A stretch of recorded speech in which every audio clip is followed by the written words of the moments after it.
Assalamualaikum warahmatullahi wabarakatuh. Perkenalkan, nama saya Anissa Nur Isnaini. Saya dari program studi manajemen dengan NIM 02301044. Di sini saya akan menjelaskan materi tentang permintaan uang, penawaran uang, dan suku bunga. Selamat menyaksikan.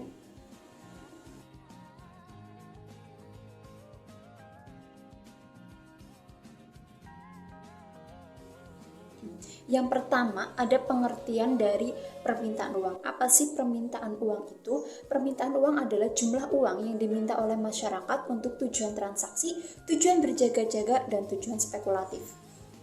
Permintaan uang untuk tujuan transaksi dan tujuan berjaga-jaga ditentukan oleh pendapatan nasional.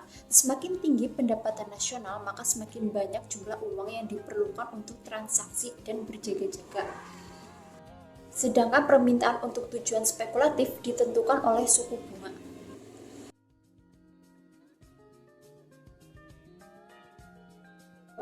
Ada penawaran uang. Apa sih penawaran uang itu? Penawaran uang adalah jumlah uang kartal dan uang giral yang beredar pada waktu tertentu. Singkatnya, dari pengertian penawaran uang adalah jumlah uang yang beredar. Yang ketiga, ada suku bunga. Suku bunga dalam ekonomi ditentukan oleh keseimbangan dalam permintaan dan penawaran uang.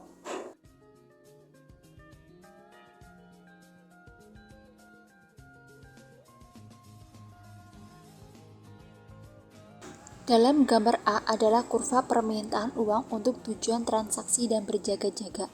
Sumbu datar menunjukkan jumlah uang yang diminta dan sumbu tegak menunjukkan pendapatan nasional. Kurva MTP bergerak dari bawah kiri ke atas kanan dan bermula dari titik origin. Kurva seperti ini berarti semakin tinggi pendapatan nasional, semakin tinggi permintaan uang untuk transaksi. Ketika pendapatan nasional YA, permintaan uang adalah MA. Dan ketika pendapatan nasional YB, permintaan uang adalah EB. Sifat hubungan ini digambarkan oleh kurva MTP. Salah satu contoh nyata yang dapat dihubungkan dengan grafik permintaan uang adalah kebijakan moneter yang diterapkan oleh bank sentral suatu negara. Misalnya, ketika bank sentral menurunkan tingkat suku bunga, dapat meningkatkan permintaan terhadap kredit dan pinjaman oleh individu dan perusahaan.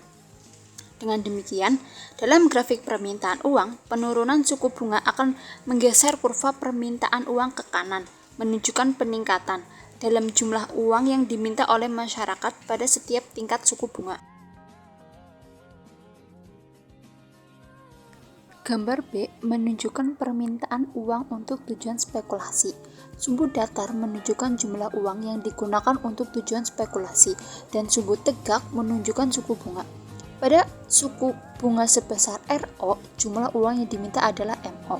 Dan pada suku bunga sebesar R1, jumlah yang diminta adalah M1.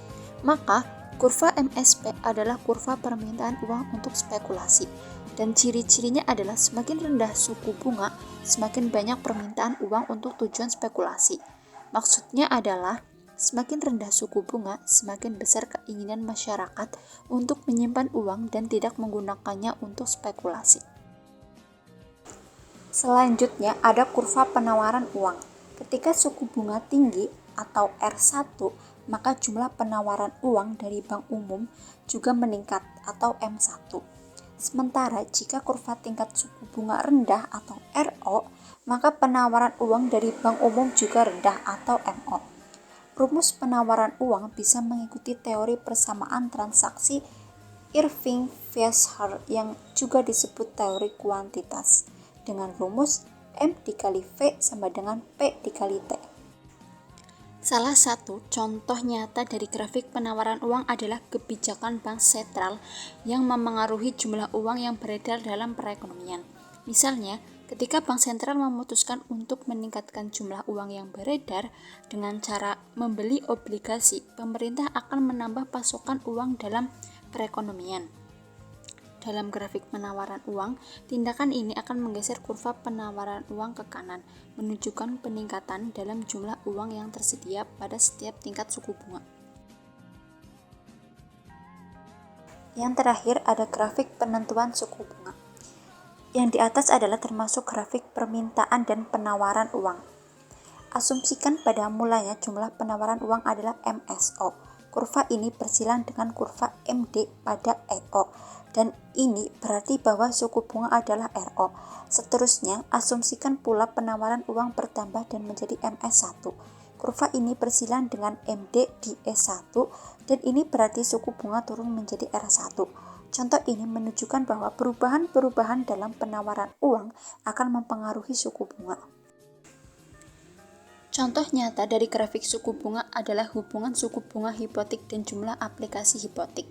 Misalnya, ketika suku bunga hipotek secara signifikan, grafiknya akan menunjukkan peningkatan jumlah aplikasi hipotek karena lebih banyak orang akan tertarik untuk membeli rumah atau melakukan refinancing untuk memanfaatkan suku bunga yang lebih rendah.